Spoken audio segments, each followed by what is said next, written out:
أعوذ بالله من الشيطان الرجيم يا أيها المدثر قم فأنذر وربك فكبر وثيابك فطهر والرجز فاهجر আলহামদুলিল্লাহ। যাবতীয় প্রশংসা, যাবতীয় গুণগান সেই মহান রব্বুল আলামিনের জন্য, যে মহান রব্বুল আলামিন আমাদেরকে সুস্থ অবস্থায় জুমার 2 রাকাত সালাত আদায় করার লক্ষ্যে পাপ থেকে মুক্তি পাওয়ার উদ্দেশ্যে সঠিক সময়ে মসজিদে আসার তৌফিক দান করেছেন। সে রব্বুল আলামিনের প্রশংসা জ্ঞাপন স্বরূপ প্রশংসা করছি আলহামদুলিল্লাহ। দরুদ সালাম বর্ষিত হোক মুহাম্মদ সাল্লাল্লাহু আলাইহি ওয়াসাল্লামের উপর, রহমত শান্তি বর্ষিত হোক পৃথিবীর মুসলিম নর নারীদের উপর। যারা অসুস্থ রয়েছেন আল্লাহ তাআলা সেবা তাদের উপর অবতীর্ণ হোক। যারা ইহকালীন জীবন ত্যাগ করেছেন আল্লাহ তাআলা যাবতীয় মুসলিম নর নারীর কবরের আযাবকে মাফ করে দিয়ে কবরটাকে জান্নাতের বাগান বানিয়ে দিন, আল্লাহুম্মা আমিন। আমাদের সামনে চলছে শাবান মাস, যেটাকে আল্লাহ তাআলা রমজানের প্রশিক্ষণ হিসাবে শাবান মাসকে ধরেছেন। রাসূল সাল্লাল্লাহু আলাইহি সাল্লাম কোন কোন বছরে শাবান মাসের রোজা রেখেছেন 28, 29 পর্যন্ত, আবার কোন কোন মাসে কোন কোন বছরে শাবান মাসের রোজা রেখেছেন একটি করে করেছেন, একটি ভাঙছেন। এতে বোঝা যায় যে শাবান মাস হচ্ছে রমজান মাস আপনি কিভাবে পালন করবেন তার একটা ট্রেনিং বা প্রশিক্ষণ। এই প্রশিক্ষণের উপরে ভিত্তি করবে আপনার রমজান মাসে আপনি কতটা সচেতন বা সতর্ক থাকতে পারবেন। আল্লাহ তাআলা এজন্য মুহাম্মদ সাল্লাল্লাহু আলাইহি সাল্লামকে বলেছেন, ইয়া আইয়ুহাল মুদাসসির কুম ফাআনসির ওয়া রাব্বাকা ফাকাব্বির ওয়া সিয়াবাকা ফাতাহহির ওয়া রুজ্জা ফাহজির। সূরাতুল মুদাসসির 74 নম্বর সূরা 1 থেকে 5 নং আয়াত আল্লাহ তাআলা বলেছেন, ইয়া আইয়ুহাল মুদাসসির, হে চাদর আবৃত, কুম ফাআনজির, উঠুন, সতর্ক করুন, ওয়া রাব্বাকা ফাকাব্বির, আপনার রবের প্রশংসা, আপনার রবের দয়া, আপনার রবের ক্ষমতা, আপনার রবের রহমত, আপনার রবের সাহায্য, এটা মানুষের কাছে পৌঁছে দিন, যাতে করে মানুষ বুঝতে পারে, মানুষ জেনে নেয় যে আল্লাহ তাআলা কত বড় দয়ালু এবং অসংখ্য অপরাধ করার পরেও যার কাছে ক্ষমা চাইলে ক্ষমা পাওয়া যায়, তিনি হচ্ছেন রব। যদি তিনি রাগান্বিত হতেন তাহলে পৃথিবীর কোন মানুষ অপরাধ করার পরেও জমিয়ে টিকে থাকতে পারত না। এটা আপনি প্রকাশ করে দেন, আমার বান্দা বান্দীদের কাছে প্রচার করে দেন, সে হিন্দু হোক, বৌদ্ধ হোক, খ্রিস্টান হোক। এক কথা আল্লাহ তাআলা বলেছেন, যাবতীয় মানব জাতিদেরকে, জিন জাতিদের কাছে এই দাওয়াত পৌঁছে দেন এবং এই কথা বলুন, সিয়াবাকা ফাতাহহির। রাসূল সাল্লাল্লাহু আলাইহি সাল্লামকে বলেছেন যে হে রাসূল আপনি বলুন, ওয়া সিয়াবাকা ফাতাহহির। আল্লাহ তাআলা আপনাকে বলেছেন আপনি পবিত্রতা অর্জন করুন, পবিত্র থাকুন, আপনি পবিত্র থাকুন এবং অপরকে পবিত্র থাকার উপদেশ দিন। কেন? পবিত্রতা হচ্ছে সালাত পড়ার পূর্ব শর্ত। কোন মানুষ যদি পবিত্র থাকে, পাক সাফ থাকে, সবসময় পবিত্র থাকে, তাহলে তার দেহ এবং মন দুটোই ভালো থাকবে। কোনো মানুষ পবিত্রতা অর্জন করতে পারে ফজর থেকে শুরু করে এশা পর্যন্ত, তাহলে কোনো রোগ ব্যাধি তাকে পাকড়াও করতে পারবে না। রোগ ব্যাধি তার কাছ থেকে বহু দূরে চলে যাবে, আল্লাহ তাআলা তার জিম্মাদার হয়ে যাবেন। কেননা পবিত্রতা হচ্ছে ঈমানের অঙ্গ। আবু মালিক আশআরী রাদিয়াল্লাহু তাআলা আনহু তিনি বলেছেন, রাসূলুল্লাহ সাল্লাল্লাহু আলাইহি ওয়াসাল্লাম বলেছেন, আত-তুহুরু শাতরুল ঈমানি ওয়াল হামদুলিল্লাহি তামলাউ ফিল মিজান।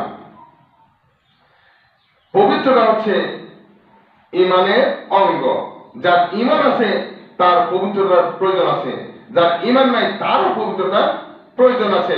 কেননা পবিত্রতা এমন একটা জিনিস, সেটা আপনি যদি কোরআন তেলাওয়াত করেন, পবিত্রতা অর্জন করে, তাহলে আপনি একটি হরফে 10টি নেকি পাবেন। আর যদি রমজান মাসে এই কোরআন তেলাওয়াত করেন, তাহলে সেখানে একটি হরফে 10টি নেকি অন্য মাসে পাওয়া যায়, আর রমজান মাসে একটি হরফে নেকি পাওয়া যায় 70টি। আল্লাহ তাআলা বলেন ফেরেশতাদেরকে, তোমরা থেমে যাও, 70টি লেখো না, এই 70টা নেকি লেখো না। এখানে আমি আরো বৃদ্ধি করে দিলাম 700 নেকি। এই 700 নেকি তার আমলনামায় লেখো। এটা শুধু রমজান মাসের জন্য। সেটা শাবান মাসে যদি আপনি করেন, আল্লাহ তাআলা এই কথাও বলেছেন, শাবান মাসেও যদি কেউ একটি হরফ পড়ে পবিত্রতা অর্জন করে, তাহলে সেখানে 70টি নেকি লেখা হবে একটি হরফ পড়ার কারণে। এজন্য এখানে আবু মালিক আশআরী রাদিয়াল্লাহু তাআলা আনহু বলেছেন যে রাসূল সাল্লাল্লাহু আলাইহি সাল্লাম বলেছেন, আত-তুহুরু শাতরুল ঈমান, পবিত্রতা হচ্ছে ঈমানের অঙ্গ। আলহামদুলিল্লাহ তামলাউ ফিল মিজান। কোন মানুষ যদি পবিত্রতা অর্জন করে, পবিত্রতা অর্জন করার পরে সে যে নেকি করবে, যদি আল্লাহ তাআলার প্রশংসা করে, শুধু এটুকু বলবে আলহামদুলিল্লাহ, আলহামদুলিল্লাহ, অথবা আল্লাহ তাআলার প্রশংসা, এইটুকু বলল, আল্লাহ তাআলা বলছেন ওর আমলনামা পরিপূর্ণ করে দেওয়া হবে, কোন প্রকার ঘাটতি থাকবে না, একেবারে পরিপূর্ণ। এটা শুধু মুসলিমদের বেলায় বলেননি, বলেছেন মানুষ যদি আল্লাহ তাআলার প্রশংসা করে, পবিত্রতা অবলম্বন করার পরে, আল্লাহ তাআলা বলেছেন মানুষের আমলনামা পরিপূর্ণ করে দেবেন। এরপরে বলেছেন সুবহানাল্লাহি ওয়াল হামদুলিল্লাহ তামলাআনি আও তামলাউ মা বাইনাস সামাওয়াতি ওয়াল আরদ। এবং সুবহানাল্লাহি ওয়াল হামদুলিল্লাহ এই দুটি শব্দ আসমান এবং জমিন, মা বাইনাস সামাওয়াতি ওয়াল আরদ, আসমান এবং জমিনে আল্লাহ তাআলা যা কিছু সৃষ্টি করেছেন, এই দুইটা শব্দ বলার কারণে, এই দুইটা শব্দ বলার কারণে, পবিত্রতা অবলম্বন করে বলার কারণে আল্লাহ তাআলা বলছেন ওর আমলনামায় এত পরিমাণ দেওয়া হবে যা আসমান এবং জমিনে সৃষ্টি করেছেন তার সম পরিমাণ সওয়াব তার আমলনামায় আল্লাহ তাআলা লিখে দিবেন। এরপরে তিনি বলেছেন আস-সালাতুন নূর, আস-সালাতুন নূর, সালাত হচ্ছে নূর স্বরূপ, সালাত হচ্ছে নূর স্বরূপ, আলো স্বরূপ।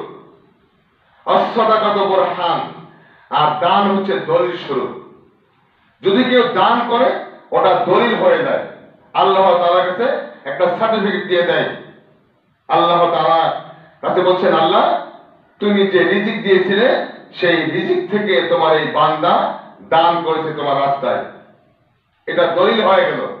কেননা রাসূল সাল্লাল্লাহু আলাইহি ওয়াসাল্লাম বলেছেন, বুখারী মুসলিমের হাদিস, যদি কোনো ব্যক্তি অতি নিকটে আল্লাহ তাআলার কাছে যেতে চায় সেজন্য প্রতিনিয়ত দান করে, যা আছে তার থেকে দান করে। এই কথাটা বলতে গিয়ে আল্লাহ তাআলা বলছেন সূরা ইমরানের 134 নম্বর আয়াতে,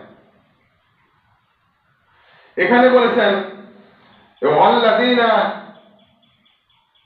এবং যারা ইনফিকুনা, একনিষ্ঠভাবে ঈমান এনেছে, পরিপূর্ণভাবে ঈমান এনেছে, তাদেরকে বলেছেন আস-সাররাই ওয়াজ-যাররাই, যারা সচ্ছল অসচ্ছল অবস্থায় দান করলো, 10 টাকা আছে, 10 টাকা থেকে 1 টাকা দান করলো। কেননা সে চিন্তা করছে রমজান মাস এবার পেয়েছি, হয়তো বা আগামী বছর নাও পেতে পারি, এখান থেকে আমাদেরকে বিরত থাকা যাবে না। কেন? আল্লাহ তাআলা মুসলিমদের জন্য, মুসলমানদের জন্য সিয়ামকে ফরজ করে দিয়েছেন। এই সিয়ামটা বাংলা হচ্ছে রোজা, যেটা মিশ্রিত শব্দ, এটা না বলা থেকেই দূরে থাকা আমাদের জন্য জরুরি। যেহেতু আল্লাহ তাআলা আমাদেরকে বলেছেন সিয়াম, সিয়াম মানে সাধনা করা এবং যাবতীয় অশ্লীল কাজ থেকে, যাবতীয় অন্যায় কাজ থেকে বিরত থাকার নামই হচ্ছে সাধনা। একটাই সাধনা করতে হবে, আল্লাহ তাআলা যেন আমার পাপকে মোচন করে দেয়, আল্লাহ তাআলা যেন আমাকে জান্নাতমুখী করে, আল্লাহ তাআলা যেন আমাকে ঈমানদার হিসেবে কবুল করেন, আল্লাহ তাআলা যেন আমাকে ইসলামের দায়ী হিসেবে কবুল করেন, এবং আমাকে আল্লাহ তাআলা সেই জ্ঞান দান করেন যেই জ্ঞান মানুষের কল্যাণ বয়ে আনবে, যেই জ্ঞান মানুষকে ভুল থেকে সত্যের দিকে ফিরিয়ে আনবে। যেটা আমরা প্রতি নামাজেই বলি, ইহদিনাস সিরাতাল মুস্তাকিম। আল্লাহ তুমি আমাকে সঠিক রাস্তায় দান করো, সঠিক দিন বোঝাও, সঠিক ধর্ম বোঝাও, সঠিক আকীদা বোঝাও। আমাদের আকীদা অসংখ্য ভুল, আমাদের আকীদায় অনেক ভুল। আমি যদি আপনাকে বলতে যাই, আল্লাহ তাআলা বলছেন কুল ইন্নাস সালাতা, কুল ইন্না সালাতা ওয়া নুসুকি। নুসুকি শব্দের অর্থ দাঁড়িয়েছে ত্যাগ করা, ছেড়ে দেওয়া, বিরত থাকা। গরু কুরবানির কথা এই আয়াতে বলেননি। আল্লাহ তাআলা বলছেন অন্যায় থেকে বিরত থাকো, জুলুম থেকে বিরত থাকো, মিথ্যা বলা থেকে বিরত থাকো, মানুষকে ধোঁকা দেওয়া থেকে বিরত থাকো, হিংসা থেকে বিরত থাকো, গীবত করা থেকে বিরত থাকো। এই সব কিছু থেকে বিরত থাকার নামই হচ্ছে নুসুকি। তাহলে আল্লাহ তাআলা আমাদেরকে বুঝিয়েছেন, তোমরা যখন সালাত পড়বে, যখন তোমরা পবিত্রতা অবলম্বন করবে, পবিত্র অবস্থায় আল্লাহ তাআলাকে একবার শুধু বলবে আলহামদুলিল্লাহ। তোমার আমলনামা পরিপূর্ণ করে দেওয়া হবে। আর যদি একবার বলো সুবহানাল্লাহি আলহামদুলিল্লাহ, একবার বলো, তাহলে আসমান এবং জমিনের ভিতরে আল্লাহ তাআলা যা কিছু সৃষ্টি করেছেন, গাছপালা, তরুলতা, যা কিছু সৃষ্টি করেছেন তার সম পরিমাণ সওয়াব এই দুটি বাক্য বলার কারণে আল্লাহ তাআলা তোমার আমলনামায় লিখে দেবেন। এত বড় দামি কথা একটি, এর প্রমাণও আছে। এরপরে আল্লাহ তাআলা কি বলছেন? রাসূল সাল্লাল্লাহু আলাইহি ওয়াসাল্লাম বলেন as-salatu wan-nur, সালাত হচ্ছে আলোক স্বরূপ, সালাত মানুষকে পরিবর্তন করে দেয়। তবে একটা কথা থেকে যায়, আল্লাহ তাআলা বলেন ইন্না সালাতা তানহা আনিল ফাহশাই ওয়াল মুনকার। যার সালাত অশ্লীল, বেহায়াপনা, খারাপি, অন্যায়, জুলুম থেকে নিজেকে বিরতই রাখতে পারলো না, তার সালাতে রয়ে গেল, ওই সালাত রাসূলের সালাত হলো না, আর ওই সালাত আল্লাহ তাআলার দরবারে কবুল হবে না। এই জন্য সালাতটাকে খুব গুরুত্ব দিয়ে পড়তে হবে। সালাতটা পড়তে হবে আল্লাহ তাআলাকে সন্তুষ্ট করার জন্য, রোজা করতে হবে আল্লাহ তাআলাকে সন্তুষ্ট করার জন্য, কল্যাণমূলক কাজ করতে হবে আল্লাহ তাআলাকে সন্তুষ্ট করার জন্য। এরপরে আল্লাহ তাআলা যেটা বলছেন, রাসূল সাল্লাল্লাহু বলছেন যে আস-সাদাকাতু বুরহান, সাদাকা দান খয়রাত হচ্ছে দলিল স্বরূপ, আস-সাবরু জিয়াউন, আস-সাবরু জিয়াউন, আর সবর হচ্ছে, ধৈর্য হচ্ছে জ্যোতি। সবর হচ্ছে, ধৈর্য হচ্ছে জ্যোতি। যে ব্যক্তি সবর করবে, ধৈর্য ধারণ করবে, যেটা আল্লাহ তাআলা বলেন আস্তাঈনু বিস-সাবরি ওয়াস-সালাত, সালাতের মাধ্যমে যে ধৈর্য ধারণ করে, সবর করে, তাড়াতাড়ি সালাত পড়ে না, সালাতের রুকনগুলো ঠিকঠাক মোতাবেক আদায় করে, ধীরে গতিতে সালাত পড়ে, আল্লাহ তাআলা তার সালাত কবুল করবেন এবং তার চাওয়া পাওয়া পূরণ করে দেবেন। এটা আল্লাহ তাআলা বলেন, আর রাসূল সাল্লাল্লাহু আলাইহি ওয়াসাল্লাম বলেন, বুখারী মুসলিমের হাদিস। তাহলে এখানে সবরের কথা বলেছেন। আরেকটি কথা বলেছেন আল কোরআনু হুজ্জাতুন, আল কোরআনু হুজ্জাতুন। কোরআন হচ্ছে যাবতীয় অন্যায় আর ন্যায় পার্থক্যকারী। কোরআন হচ্ছে সত্য মিথ্যা পার্থক্যকারী। কোরআন হচ্ছে মানুষের ভুল আমল আর সঠিক আমল পার্থক্য নির্ণয়কারী। অতএব আমাদেরকে কোরআন পড়তে হবে। আমরা যদি কোরআন না বুঝি, কোরআন না পড়ি, না পড়ার চেষ্টা করি, তাহলে আমরা ভুলের মধ্যে থেকে যাব, সঠিক খুঁজে পাওয়া মুশকিল হয়ে যাবে। এরপর আল্লাহ তাআলা বলছেন, লাকা আও আলাইকা কুল্লুন নাসি ইয়াবদু ফাবাইউন নাফসাহু। মানুষ প্রতিদিন যখন ঘুম থেকে ওঠে, তার আত্মাকে ক্রয় এবং বিক্রয় করে। যখন মানুষ ঘুম থেকে ওঠে, ফজরের সালাতে ওঠে, তার আত্মাকে ক্রয় করে। যে ফজরের সালাতের পরে ওঠে, সেও তার আত্মাকে ক্রয় করে। এখন আপনি এই ক্রয় বিক্রয় কি করে বুঝবেন? এই কথা আল্লাহ তাআলা বুঝিয়ে দিয়েছেন রাসূল সাল্লাল্লাহু আলাইহি সাল্লামের মাধ্যমে। তিনি বলেছেন যে ফামুতাকুহা আও মুবিকুহা, যদি কোনো মানুষ ঘুম থেকে উঠলো এমন সময় ফজরের সালাত ছুটে গেছে এবং ঘুম থেকে ওঠার পরে ফজরের সালাত আদায় করলোই না, আল্লাহর শুকরিয়া আদায় করলো না, এর থেকে বিরত থাকলো, এই ব্যক্তি তার আত্মাকে ধ্বংসের দিকে ঠেলে দিল। আর যে ব্যক্তি ফজরের সময় উঠলো, ওঠার পরে আল্লাহ তাআলা তাকে সাড়া দিল এবং আল্লাহর হুকুম হাকাম মেনে চলে, এরপরে জমি ছড়িয়ে পড়ল তার রিজিকের সন্ধানের দিকে, সেই ব্যক্তি তার আত্মাকে মুক্তি দান করলো, জাহান্নাম থেকে তার আত্মাকে মুক্তি দান করলো। এই নাম বলা হয়েছে প্রতিটা মানুষ তার আত্মাকে প্রতিদিন ফজর থেকে এশা পর্যন্ত ক্রয় করে বিক্রয় করে। কেউ জান্নাতের জন্য তার আত্মাকে ক্রয় করে, কেউ তার জাহান্নামের জন্য আত্মাকে ক্রয় করে, দুটাই। এই জন্যই যারা মুসলিম পর্যায়ে রয়েছে, তারা তার আত্মাকে প্রতিদিনই অন্যায় থেকে, জুলুম থেকে, জাহান্নামের শাস্তি থেকে তার আত্মাকে কি করে? মুক্তি প্রদান করে, মুক্তি দেয়। আর যারা আল্লাহ তাআলার আইন মেনে চলে না, যারা আল্লাহ তাআলার হুকুম হাকাম মেনে চলে না, বিধি বিধান মেনে চলে না, তাদের আত্মাকে কি করলো? জাহান্নামের দিকে ঠেলে দিল, তাদের আত্মাকে ধ্বংস করলো। এটা প্রতিদিনের কাহিনী। হাদিস মুসলিম শরীফ 2 খণ্ড, অধ্যায় নাম্বার তাহারাত, পৃষ্ঠা নম্বর 31। এরপরে আরেকটি হাদিস রয়েছে, আব্দুল্লাহ ইবনে আব্বাস রাদিয়াল্লাহু তাআলা আনহু বলেছেন, রাসূল সাল্লাল্লাহু আলাইহি ওয়াসাল্লাম বলেছেন, আলা কুরাইনি ফাকালা লা ইউআদ্দাবানি ওয়া মা ইউআদ্দাবানি ফি কাবীর। রাসূল সাল্লাল্লাহু আলাইহি ওয়াসাল্লাম বলেছেন, মানুষ পবিত্র থাকতে চেষ্টা করে না, অথচ এটা অত্যন্ত সহজ কাজ। এই কাজটা করতে পারলে আল্লাহ তাআলার সান্নিধ্য লাভ করতে পারবে। সেটা রমজানেই হোক, রমজান ছাড়াই হোক, একটি কথা, মানুষকে পবিত্রতা অবলম্বন করতেই হবে। যদি সে পবিত্রতা অবলম্বন করতে পারে, তাহলে তার দেহ মন দুটোই ভালো থাকবে। যদি দেহ মন ভালো থাকে, তাহলে আল্লাহ তাআলাকে ডাকতে পারবে, আল্লাহ তাআলার সান্নিধ্য লাভ করতে পারবে, আল্লাহ তাআলাকে খুশি করতে পারবে। শর্ত এটাই। এখানে রাসূলুল্লাহ সাল্লাল্লাহু আলাইহি ওয়াসাল্লাম বলেছেন যে যখন কোনো মানুষ রাস্তা দিয়ে হাঁটে, অবশ্যই তার প্রস্রাব পায়খানা ধরবে, এই কথাই ঠিক। এই জন্য আব্দুল্লাহ ইবনে আব্বাস রাদিয়াল্লাহু তাআলা আনহু বলেছেন যে রাসূল সাল্লাল্লাহু আলাইহি ওয়াসাল্লাম দুটি কবরের পাশ দিয়ে হাঁটছিলেন, দুটি কবরের পাশ দিয়ে হাঁটছিলেন।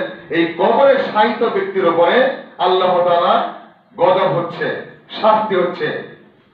রাসূল বলেন, লা ইউআদ্দাবানি ওয়া মা ইউআদ্দাবানি, দুটি কবরে আযাব হচ্ছে কঠিন কোনো পাপের কারণে নয়, ফি কাবীরিন, বড় কোনো অপরাধের কারণে নয়, অনেক বিশাল বড় পাপ সে করেনি, ক্ষুদ্র পাপ করার কারণে এই আযাবটা হচ্ছে। এই আযাব থেকে সে ইচ্ছা করলে বেঁচে থাকতে পারত, এই আযাব থেকে সে মুক্তি পেতে পারত, ইচ্ছা করে সে এই আযাব থেকে বেঁচে থাকতে পারত। এটা কঠিন কোনো কাজ নয়। এই কথা বলতে গিয়ে রাসূল সাল্লাল্লাহু আলাইহি ওয়াসাল্লাম বলেছেন, ওয়া আম্মা মান আহাদুকুম ফাকানা লা ইস্তাতিরু মিনাল বাউলি। বাউলি শব্দের অর্থ দাঁড়িয়েছে প্রস্রাব। রাসূলুল্লাহ সাল্লাল্লাহু আলাইহি ওয়াসাল্লাম বলেছেন, মানুষ যখন চলাফেরা করে, রাস্তা দিয়ে হাঁটে, যখন তার প্রস্রাব আসে, প্রস্রাব করার সময় সে কি করে না? নিজেকে পবিত্র রাখার চেষ্টা করে না। যখন সে প্রস্রাব করলো, প্রস্রাব করার পরে সে পানিও ব্যবহার করলো না, মাটিও ব্যবহার করলো না, এবং যা হালাল পন্থায় পবিত্রতা অর্জন করা যায় সেটাও করলো না। এই না করাটা তার জন্য কিন্তু কঠিন, করাটা কিন্তু সহজ ছিল। যদি এটা করত তাহলে সে কবরের এই আযাব থেকে মুক্তি পেতে পারত, নিজেকে রক্ষা করতে পারত, এবং দুনিয়া জমিনে রোগ ব্যাধি থেকেও নিজেকে মুক্তি দিতে পারত, এবং আল্লাহ তাআলার সান্নিধ্য লাভ করতে পারত। কিন্তু সে রাস্তা দিয়ে হাঁটছে, প্রস্রাব করছে, পোশাকে ভরে গেছে, এমন অবস্থায় তার সারা দিন চলে গেল। রাসূল এই কথাটাই বুঝিয়েছেন, কোন মানুষ যদি প্রস্রাব করার পরে পানি ঢেলা যাই সে পাক না কেন ওই মুহূর্তে সেটা ব্যবহার করে নিজেকে পবিত্র রাখলো। এই পবিত্রতা না রাখার কারণে রাসূল বলেছেন, ওয়া আম্মা আহাদুকুম ফাকানা লা ইস্তাতিরু মিনাল বাউলি, সে প্রস্রাব থেকে নিজেকে পবিত্র রাখতে চেষ্টা করেনি। প্রস্রাবের মলিনতা থেকে, মানে প্রস্রাব কাপড়ে ভরা থেকে, প্রস্রাব থেকে সতর্কতা অবলম্বন করেনি। প্রস্রাব তার পোশাকে পড়েছে, তার গায়ে পড়েছে, এর থেকে বাঁচা কিন্তু কঠিন ছিল না, অত্যন্ত সহজ ছিল। এই প্রস্রাবের থেকে পবিত্রতা অবলম্বন না করার কারণে তার কবরে এই আযাবটা হচ্ছে। প্রথম ব্যক্তি। দ্বিতীয় ব্যক্তি হচ্ছে রাসূল সাল্লাল্লাহু আলাইহি ওয়াসাল্লাম বলেছেন, ও আম্মা আহাদুকুম ফাকানা ইয়ামশি বিন নামিমা। দ্বিতীয় ব্যক্তি হচ্ছে গীবতখোর, চুগলখোর। সে সর্বক্ষণ মানুষের সমালোচনা করে বেড়াতো, আর খারাপ দিকটা মানুষের কাছে প্রচার করে বেড়াতো। অন্যায় যে করছে সেই অন্যায়টাকে ফলো করতো, কিন্তু উনি যে ভালো কাজ করেছে এটা সে প্রকাশ করেনি, এটা মানুষের কাছে উপস্থাপন করেনি। এই কারণেই সে কবরে শাস্তি পাচ্ছে। রাসূলুল্লাহ সাল্লাল্লাহু আলাইহি ওয়াসাল্লাম এই কথা বলেছেন মুসলিম শরীফের 2য় খণ্ড অধ্যায় 4 পৃষ্ঠা নাম্বার 78। দুটো হাদিস আমি আপনাকে বললাম, আরেকটি হাদিস রয়েছে, এটা রয়েছে সহিহ হাকিম মুসনাদ আহমদ 186 নম্বর পৃষ্ঠায়।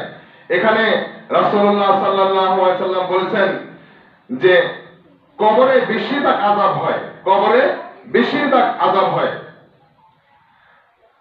সেটা হচ্ছে প্রস্রাব থেকে পবিত্রতা অর্জন না করার কারণে বেশিরভাগ কবরে আযাব হয়। অন্য কোনো পাপের কারণে কবরে আযাব হয় না। আর কবরের আযাবটা অত্যন্ত কঠিন। প্রথম ধাপ, এখান থেকে কোনো ব্যক্তি যদি বাঁচতে পারে তাহলে আল্লাহ তাআলা তার সব রাস্তা পরিষ্কার, সব জবাব তিনি নিজে দেবেন। এটা আল্লাহ তাআলা তার জিম্মাদারি হয়ে যায়। তাহলে আমরা রাস্তা দিয়ে হাঁটি, পবিত্রতা অর্জন কি জিনিস গুরুত্বপূর্ণ। এবার আপনারা যখন পবিত্র হয়ে গেলেন, আপনার সিয়াম কবুল হবে, আপনার সালাত কবুল হবে। আপনি একটা ভালো কথা বলেন, ভাই তুমি কি সিয়াম রেখেছো? এগারোটার সময় শেষের দিকে আসো আমার বাড়িতে, এক গ্লাস পানি খেয়ে আল্লাহ তাআলার হুকুম মেনে তোমার ইফতার করে দাও। তোমার তো গন্তব্যস্থল অনেক দূরে, আপনি একটা লোককে বাড়িতে নিয়ে এক গ্লাস পানি খেলেন, উনি বলল আল্লাহুম্মা বারিক লানা ফিহা জিদ্দা মিনহু, এই দোয়াটি করলো, আপনার জন্য আল্লাহ তাআলা কল্যাণ দান করলেন, ওই ব্যক্তির জন্য কল্যাণ দান করলেন। এরপরে আপনি কি হলেন? এক গ্লাস দুধ খালেন, তিনিও বললেন আল্লাহুম্মা বারিক লাহুম ফিমা রাযাকতাহুম ওয়াগফির লাহুম ওয়ারহামহুম, আল্লাহ যে রিজিক তুমি তাকে দিয়েছো সেই রিজিক থেকে আমাকে বক্ষণ করানো। আল্লাহ তাআলা আমি তৃপ্তি অর্জন করেছি, আল্লাহ তুমি এর অপরাধ ক্ষমা করে দাও, এর রিজিকে তোমার বরকত দান করো, রহমত দান করো। আল্লাহ তুমি বড় ক্ষমাবান, তুমি বড় দয়াবান, তুমি রহমতের মালিক, তুমি এই ব্যক্তির উপরে তোমার রহমত দান করো, বরকত দান করো, এর পাপকে তুমি পরিষ্কার করে দাও, পাপের পরিবর্তে পাপগুলোকে নেকিতে পরিণত করে দাও, এর পরিবারটাকে জান্নাতের মধ্যে অবস্থান করার জন্য ইসলামের দুর্গ দিয়ে পরিচালনা করার তৌফিক দান করো। এই কথা তিনি বললেন। তাহলে আপনি এই কথাগুলি বলার কারণে আল্লাহ তাআলা আপনার জীবনের পাপ মাফ করে দিলেন। কেন মাফ করে দিলেন? উনি মুসাফির, বাড়ির থেকে বের হলেই মুসাফির, আর মুসাফির তো আল্লাহ তাআলা কবুল করেন। এই কথা অনেকেরই জানা, আমার চেয়ে বেশি জানা আমি মনে করি। তাহলে এখানে আবু হুরায়রা রাদিয়াল্লাহু তাআলা আনহু বলছেন যে রাসূল সাল্লাল্লাহু আলাইহি ওয়াসাল্লাম বলেছেন কবরে সবচেয়ে বেশি লোকের শাস্তি হয় প্রস্রাব করার পরে পবিত্রতা অবলম্বন না করার কারণে কবরে বেশিরভাগ শাস্তি হয়। তাহলে আমাদেরকে এখান থেকে ফিরে আসতে হবে। এরপরে আরেকটা হাদিস রয়েছে তিরমিজি শরীফের 1 নম্বর হাদিস, প্রথম খণ্ডে বলা আছে রাসূলুল্লাহ সাল্লাল্লাহু আলাইহি ওয়াসাল্লাম বলেছেন, হাদিসটি বর্ণনা করেছেন আব্দুল্লাহ ইবনে আমর, তিনি বলেছেন যে রাসূলুল্লাহ সাল্লাল্লাহু আলাইহি ওয়াসাল্লাম বলেছেন পবিত্রতা এত গুরুত্বপূর্ণ জিনিস, পবিত্রতা এত দামি জিনিস, লা তুকবালু সালাতু বিগাইরি তুহরিন। যে ব্যক্তি পবিত্রতাই বুঝলো না, পবিত্রতা অর্জন করতে পারলো না, ওটা নিয়মই বুঝে না, ওর সালাত হবে না। পবিত্রতা কবুল অর্জন না করলে তার সালাত হবে না। কেন? সালাত আদায় করার পূর্ব শর্ত হচ্ছে পবিত্রতা অর্জন করা। তিনি পবিত্রতা অর্জন করলেন না, সালাত করলেন, ওর সালাত হবে না। ওয়ালা সাদাকাতু মিনাল গুলুল, যার দান, যার টাকা, যার সম্পদ ওটা হারাম, হারাম মাল সাদাকা হিসাবে আল্লাহ তাআলার কাছে গ্রহণযোগ্য হবে না। এই কথা আব্দুল্লাহ ইবনে আমর বলেছেন, তিরমিজির 1 নম্বর হাদিসে বলেছেন। তাহলে পবিত্রতা কত দামি জিনিস, এই পবিত্রতা যদি আপনার জীবনে থাকে এসে যায় তাহলে আপনি কি করবেন? আল্লাহ তাআলার সান্নিধ্য লাভ করতে পারবেন, যেটা হযরত বেলাল রাদিয়াল্লাহু তাআলা আনহু করেছিলেন। বেলালকে জিজ্ঞাসা করা হলো, হে বেলাল, আমি যখন আরশে পৌঁছালাম আমাকে জান্নাত দেখানো হলো, জাহান্নাম দেখানো হলো। জান্নাতের দরজা ঢোকার আগেই আমাকে একটা শব্দ আল্লাহ তাআলা শুনিয়ে দিলেন, ওটা খরমের আওয়াজ। খরম পায় দেয় কে? হযরত বেলাল। জিবরিল আলাইহিস সালামকে আমি জিজ্ঞাসা করলাম, খরম পায় তার হাত থেকে বলছে বেলাল। এরপরে বেলালকে তখন জিজ্ঞেস করলো, হে বেলাল, আমি তখন জান্নাত দেখতে গেলাম, জান্নাতে ঢোকার আগেই আমি তোমার খরমের আওয়াজ শুনতে পেলাম, কি এমন আমল করব যে তুমি আমার আগে জান্নাতে প্রবেশ করলে? বেলাল তখন হতাশ হয়ে, হতভম্ব হয়ে, অবাক হয়ে বললেন, ইয়া রাসূলুল্লাহ, আমি তো আপনার কাছে যা শুনি তাই আমল করি, আমি কি এমন আমল করব গো? তবে ইয়া রাসূলুল্লাহ, আমি একটা আমল করেছি। সে আমলটা কি? যখনই আমার ওযু ছুটে যেত, যখনই আমার ওযু ছুটে যেত তখনই আমি ওযু করে নিতাম, পবিত্রতা অবলম্বন করতাম, এবং ওযু করার পরেও ওযুর তাহিয়াতুল ওযু যেটাকে বলা হয় 2 রাকাত সালাত আদায় করতাম। এই কাজটা আমি করতাম। রাসূল সাল্লাল্লাহু আলাইহি ওয়াসাল্লাম ওই ভাষণেই সকল সাহাবীদেরকে বলে দিলেন, হে আমার সাহাবীরা শোনো, হযরত বেলাল অনেক জ্ঞানী না, অনেক দামি মানুষ না, অনেক টাকার মালিক না, সে ছিল একটা কৃতদাস। তাকে আমি আমার সাহাবীর মাধ্যমে, তার অর্থের মাধ্যমে কিনে এনেছি। তার চেহারা অত্যন্ত কুৎসিত কালো। তিনি একটা ক্ষুদ্র আমল করার কারণে জান্নাতে সকলের আগে স্থান পেয়েছে। অতএব তোমরা সকলে যখনই তোমার পবিত্রতা ছুটে যাবে, ওযু ছুটে যাবে, তখনই তোমরা কি করো? ওযু করো। ওযু করার পরে অতএব জরুরি ভাবে অনেক বড় সওয়াব মনে করে এটাকে আমল করবে। আব্বাস রাদিয়াল্লাহু তাআলা আনহু বলেছেন, কোন ক্ষুদ্র নেক আমলকে ক্ষুদ্র মনে না করে, ক্ষুদ্র মনে করে ছেড়ে দেওয়া যতটা অপরাধ, কোন পাপকে, বিশাল বড় পাপ, ওটাকে ক্ষুদ্র মনে করে করা ততটাই অপরাধ। অতএব ক্ষুদ্র কোন আমলকে ক্ষুদ্র মনে না করে বিশাল বড় মনে করে ওটাকে আমল করে নেওয়াই হচ্ছে রাসূলের আদর্শ, রাসূলের নির্দেশ। আর বিশাল বড় পাপকে ক্ষুদ্র পাপ মনে করে ছেড়ে দেওয়া আল্লাহ তাআলার গজব, আর কিছুই নয়। আল্লাহ তাআলা আমাদেরকে এইসব পাপ থেকে, এইসব অপরাধ থেকে বিরত থাকার তৌফিক দান করুন, আল্লাহুম্মা আমিন। আমি যে কথাটি বলতে চাচ্ছিলাম যে আপনি যে সিয়াম পালন করবেন, এই যে সামনে আসতেছে, এই সিয়ামটা পালন করার আগে আপনাকে জানতে হবে পবিত্রতা, আপনাকে শিখতে হবে ওযুর পদ্ধতি, আপনাকে জানতে হবে পবিত্রতা কি জিনিস, যেটা রাসূলকে বলেছেন সূরা মুদ্দাসির 4 নম্বরে এই কথা বলেছেন, ওয়াসিয়ামাকা ফাতাহির ওয়া সিয়াবাকা ফাতাহির।